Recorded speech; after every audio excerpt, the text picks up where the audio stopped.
가문의 명예를 최고의 가치로 여기는 시대에 대신의 누이와 조카가 이러한 일로 사형을 당하고 자살을 했으니 엽기적인 사건이 아닐 수 없다.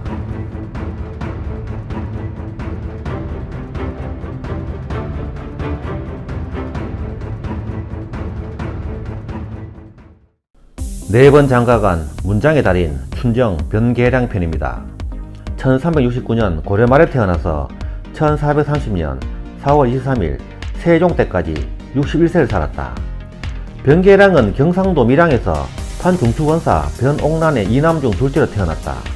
그의 형이 우구성지를 지낸 변중랑으로 나이차가 24살로 변계량은 아버지 변옥란이 47세에 얻은 늦둥이였다.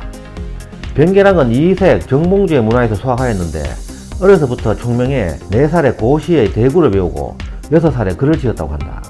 13세인 1382년 진사시에 합격하고 이듬해는 생원시에도 합격하였다. 16세인 1385년 문과에 급제, 정교주부, 진덕박사가 되었다. 23세인 1492년 조선 건국과 더불어 천우위 중령중랑장 겸 전의감승에 임명되었고 이후 의학교수관, 교서감승의 지저교 등을 역임하였다. 변계량은 조선 초 관인문학가의 대표적인 인물로서 화산별곡, 태왕태상 왕시 책문을 지어 조선 건국을 찬양하였다. 29세인 1498년 제1차 왕자의 난이 일어나 친연 병중랑이 정도전, 남원 일파로 몰려 죽임을 당하였는데 이때 변계량은 많은 어려움을 겪었다. 32세인 1401년 성균관에 들어가서 학정, 사회로 승진하였다. 35세인 1404년 예문관에 들어가서 직관, 은교, 직작을 역임하였다. 38세인 1407년 문과 중시의 을과 제1등으로 뽑혀 예조우 참의가 되었다.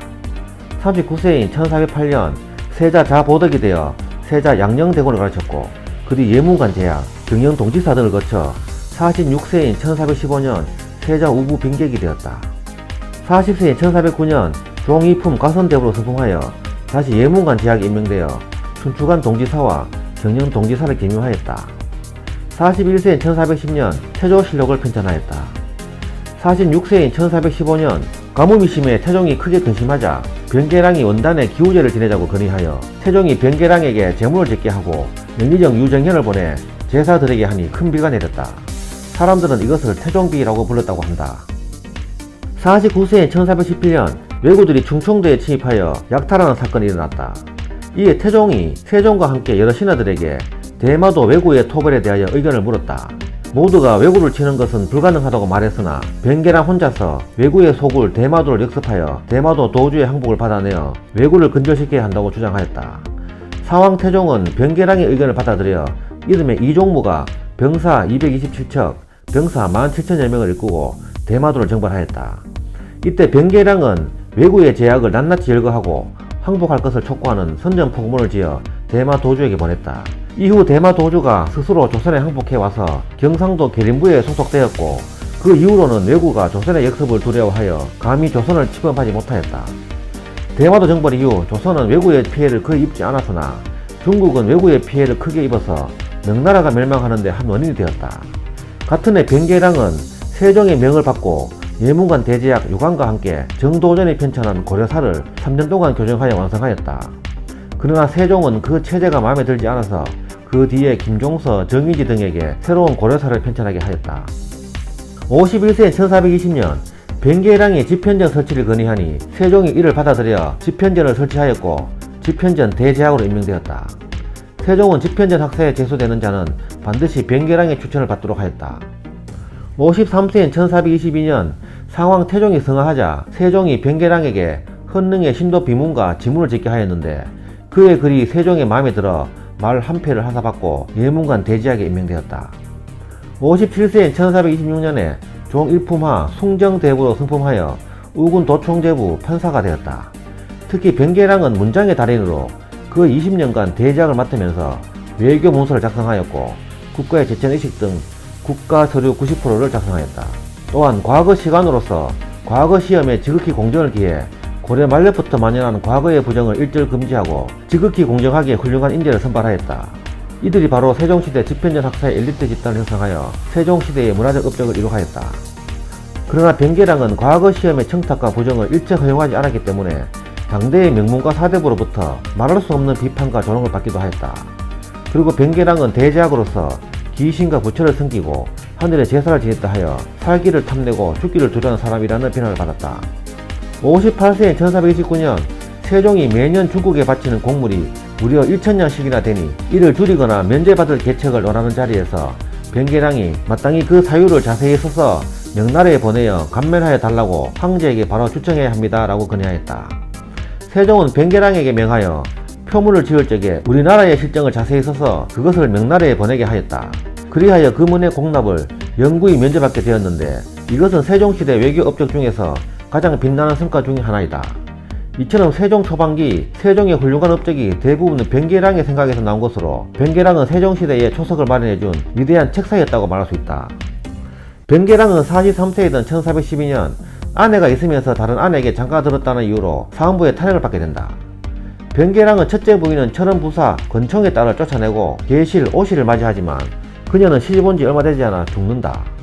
그 후 변계랑은 이촌의 딸과 다시 결혼하는데 결혼 몇 달도 되지 않아 그녀를 박대하기 시작하였다. 그는 부인을 방 안에 가두고 창구먹으로 음식을 넣어주는가 하면 오줌을 누는 것도 마음대로 못하게 하였다.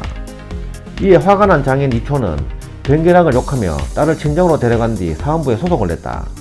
변계랑은 사헌부에서 장인과 대질하며 다툼을 벌이는 과정에서 심한 정신적 타격을 받아 병을 얻기까지 하였다.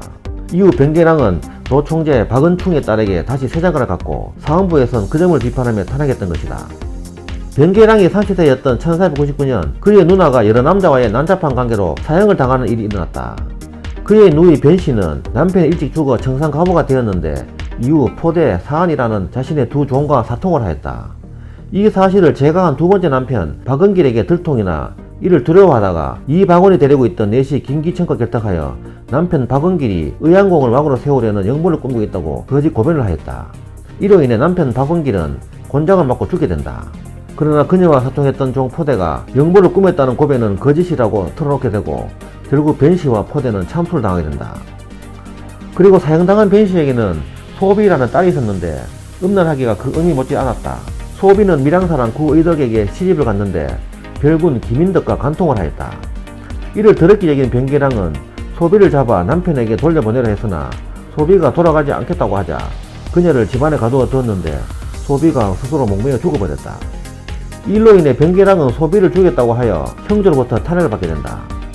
가문의 명예를 최고의 가치로 여기던 시대에 대신의 누이와 조카가 일어난 일로 사형을 당하고 자살을 했으니 엽기적인 사건이 아닐 수 없다. 야사인 용제청화에는 변계랑이 성품이 인색하고 고집이 대단했다고 기록되어 있다. 변계랑은 손님에게 술을 대접할 때 잔술을 계산하고 술병을 단단히 봉하여 손님들이 그의 인색함에 자리를 뜨는 사람이 많았다고 한다. 특히 그의 뛰어난 문장으로 왕이 하사한 술과 음식이 방 안에 가득 쌓여 날씨가 오래되어 구더기가 생기고 냄새가 온 집에 가득하였으나 하인들에게는 한 방울도 먹이지 않았다고 한다. 변계랑은 이생계를 도와 조선을 세운 개국 원정 공신이면서 대제학까지 지낸 사람으로 황희정승과 더불어 조선 초기 2대 문장가로 이름을 떨쳤다.